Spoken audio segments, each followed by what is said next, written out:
Olá, alunos! Vamos agora para a nossa aula de número 147.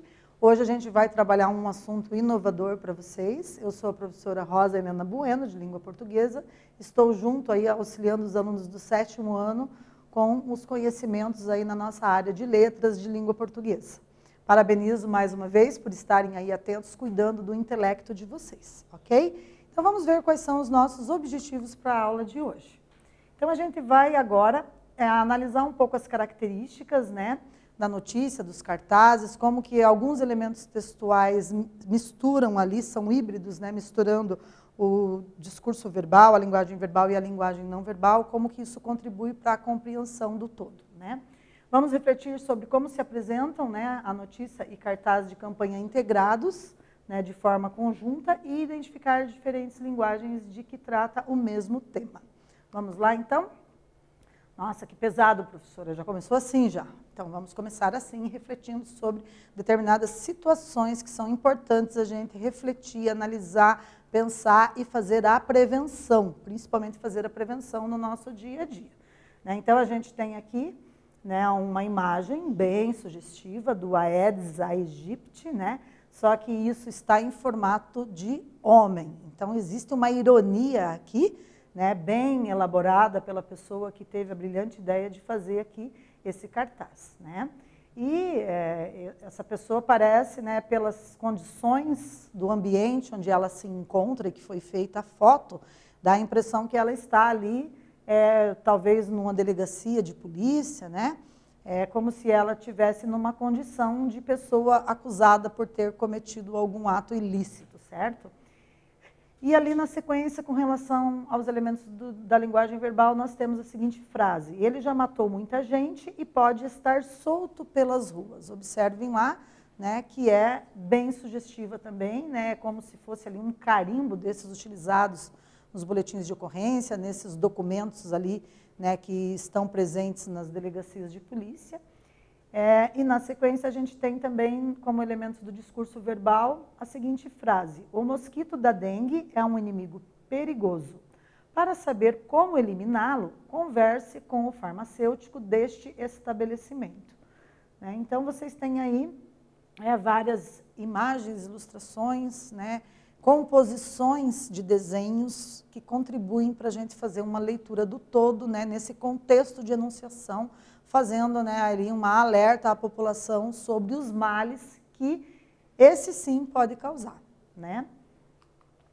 Então, para a nossa primeira atividade, vou convidar vocês aí a refletir sobre o nosso enunciado, que sugere o seguinte: quais são os elementos da linguagem não verbal? E aí nós temos as alternativas. Na alternativa A, as palavras grafadas apenas em vermelho. B, a mensagem sobre o mosquito da dengue. C, o cartaz escrito Aedes aegypti.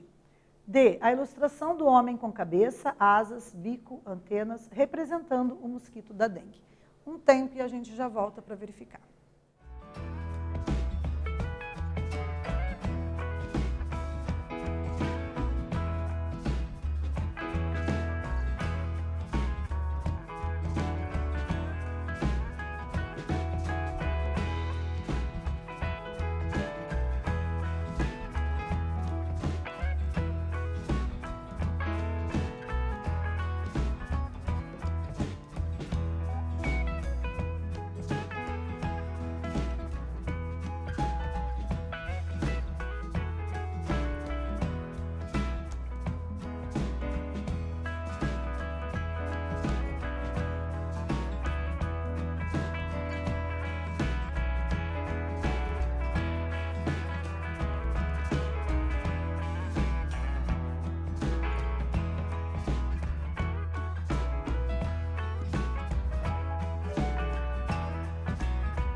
Retornando então, pessoal, observem lá, né? Então, a letra D, né, a alternativa aí mais coerente com o enunciado. Então, a ilustração do homem com cabeça, asas, bico, antenas, representando o mosquito da dengue, são alguns elementos ali da linguagem não verbal. Então, lembrem-se, linguagem não verbal é aquela que não é constituída por palavras, né, por expressões linguísticas ali utilizadas. Então, são desenhos, são imagens, ilustrações, né, que a gente tem presentes ali nas charges, nas tirinhas, nos cartoons e etc.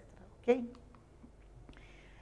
Nos cartazes também, né? Então, quais são os elementos composicionais dos cartazes? Vamos ler aqui comigo. Olha. Então, os cartazes, geralmente, eles consistem em veicular uma mensagem intencionalmente elaborada. Os verbos, geralmente, estão no imperativo, né? Geralmente no sentido de alertar, linguagem verbal e não verbal. O texto, geralmente, é curto, sugestivo, muitas vezes só tem uma frase ou duas. Tem que ser adequado ao público a que se destina, todas as pessoas têm que entender, né, do que se trata, qual é a mensagem. Existe também uma preocupação estética, né, deve haver uma harmonia entre os tamanhos das letras e das imagens, a questão do espaçamento, a utilização de cores, tudo tem que estar sincronizado, né. Vamos agora para a leitura aqui, né, de um texto. Então, vamos ler ali o título, galera, olha lá. Casos de dengue explodem em 2020. Isso foi publicado recentemente no dia 22 de junho de 2020. O aumento no número de casos de dengue no Brasil ultrapassou os 500 mil este ano. Só no Distrito Federal, os casos aumentaram quase 30% em relação ao mesmo período do ano passado.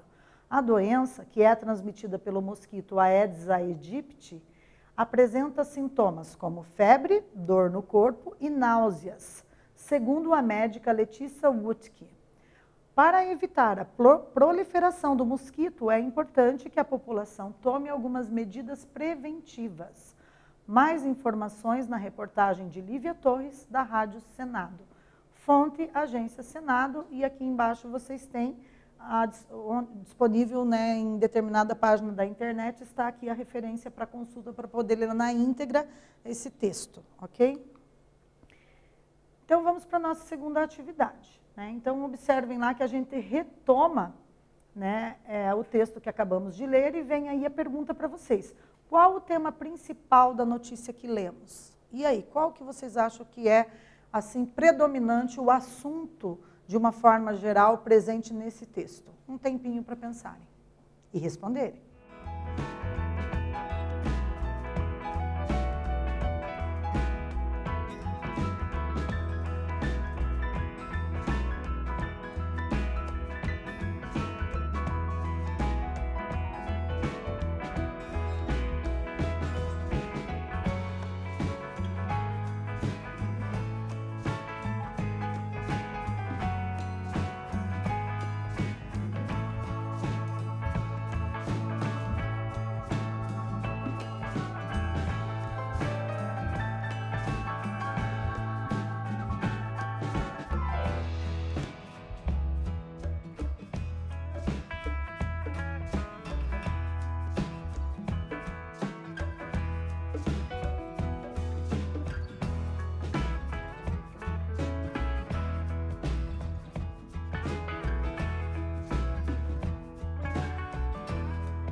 E aí, pessoal, uma sugestão de resposta, né, para vocês aí analisar.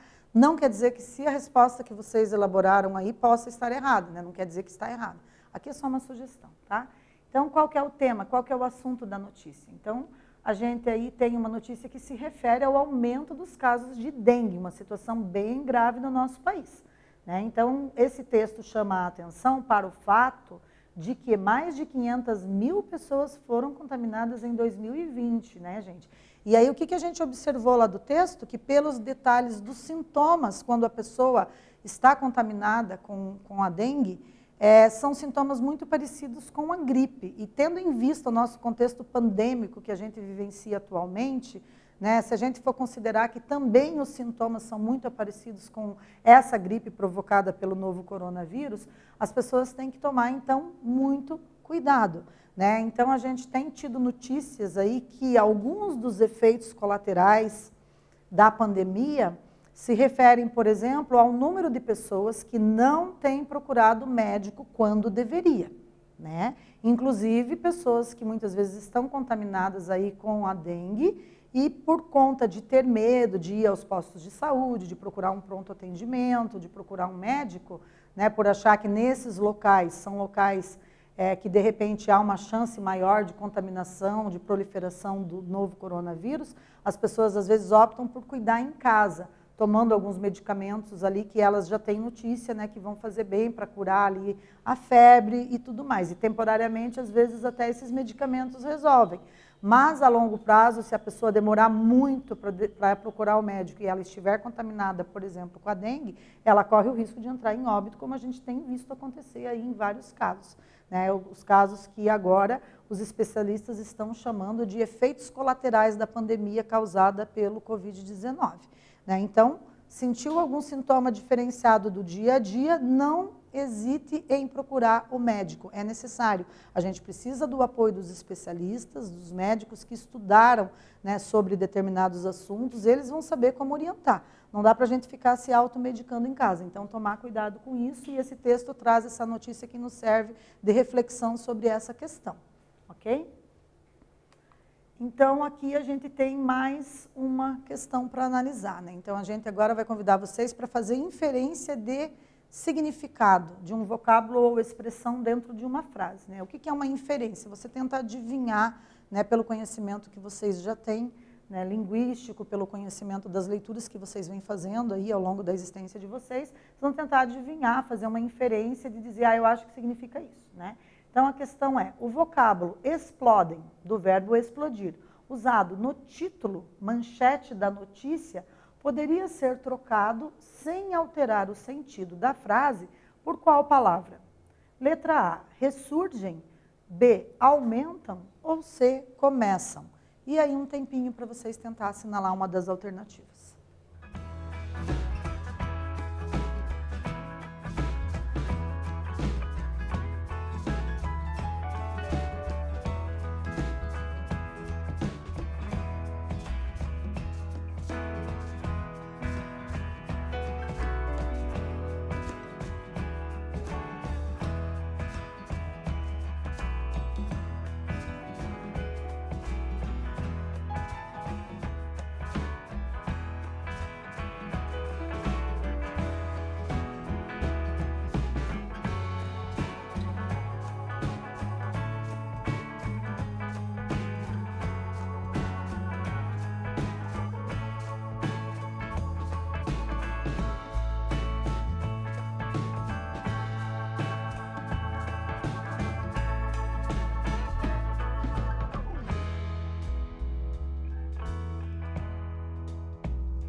E aí, pessoal, vamos verificar qual alternativa, então, traz uma palavra que seja semelhante, né, a essa que está ali entre aspas, né? Então, acertou quem assinalou a letra B. Né? Então, a gente poderia substituir ali o verbo explodir pelo verbo aumentar, né? Que aí a frase ficaria, casos de dengue aumentam em 2020. Né? Por que que o jornalista, ao elaborar essa manchete, né, que é o título dessa notícia, por que que ele optou por escolher o verbo explodir ao invés de aumentar? né? Então, a gente sabe que a palavra explosão ela é muito mais atrativa, né, para o leitor se interessar por ler a notícia, né? Porque a palavra explosão ela traz em si um significado de amplitude maior do que simplesmente o verbo aumentar. Então, quando o jornalista vai elaborar a manchete de uma determinada notícia ou de uma determinada reportagem, ele tem que sim ficar preocupado ali com as escolhas que ele vai fazer dos termos, das palavras, das expressões que vão compor essa manchete para que ela se torne atrativa para o leitor se interessar por ler, né? Então, nesse sentido que ele faz o uso desse verbo explodir, né? Porque causa esse impacto maior no leitor. Muito bem. Então, continuando ainda, né, nessas reflexões, casos de dengue explodem em 2020. Por que o escritor da notícia optou pela palavra explodem no título? Será que eu acabei dando spoiler? Não vou nem ler as alternativas para vocês. Eu vou deixar vocês mesmos lerem e aí vocês tentem assinalar uma que vocês achem que está mais coerente com o enunciado.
Aí, galera, vamos verificar então, muito bem, essa daí estava de brinde para vocês, né? Então, acertou quem assinalou a letra C, né? Porque a palavra aumentam não causaria o mesmo impacto no leitor, né? Então, ele optou pela palavra explodem, né? Que fica a dica para vocês quando forem produzir os textos de vocês, né? Quando os professores solicitarem que vocês treinem aí a habilidade escrita, então sempre o escritor tem que pensar ali em selecionar quais palavras vão tornar esse texto, do ponto de vista da estética verbal linguística, mais interessante, né? Fica a dica aí, ok?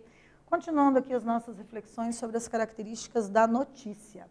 Então, a notícia consiste em ser, geralmente, um texto curto, com o objetivo de informar de maneira simples e concisa, porém, despertando o interesse do leitor. A linguagem pode ser formal ou informal, dependendo do veículo de circulação e o público-alvo. Então, dependendo do local onde essa notícia será veiculada, ela até pode também ser uma linguagem mais informal, né, com palavras mais utilizadas no dia a dia de determinado grupo social, né? Então, a gente tem também essa possibilidade. Via de regra, a maioria das notícias devem utilizar a norma culta padrão da língua portuguesa e devem ser formal. Mas, dependendo dos meios de comunicação, é possível, sim, estar utilizando ali algumas expressões idiomáticas, né, algumas gírias até, desde que venham entre aspas, que indicam ali a variante linguística de determinado segmento social, dependendo do público a que se destina, obviamente. Certo? Então, eu vou pedir para vocês olhar mais uma vez para esse cartaz, com especial atenção aos elementos não verbais. Certo? Então, quais são aqui os elementos não verbais? Um tempinho para vocês analisarem.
Conseguiram observar, pessoal, os aspectos da linguagem não verbal, ali as imagens? Agora eu vou pedir para vocês tentar entender aqui o enunciado da questão 3. Então, a nossa terceira atividade pede o seguinte: qual a forma que o autor do cartaz encontrou para chamar a atenção do leitor do aspecto não verbal? Alternativa A, ilustrou o personagem de frente e de perfil? B, misturou cores de cinza e vermelho no desenho? C, usou as linhas para indicar a altura do mosquito? Ou D, misturou o homem e mosquito, colocando-o na posição de infrator fotografado pela polícia? E aí? Um tempo para vocês pensarem qual alternativa se correlaciona mais e tem maior coerência com o enunciado.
E aí, galera, retornando então, acertou quem assinalou a letra D, que é a resposta mais completa, né? E que mais condiz com o enunciado.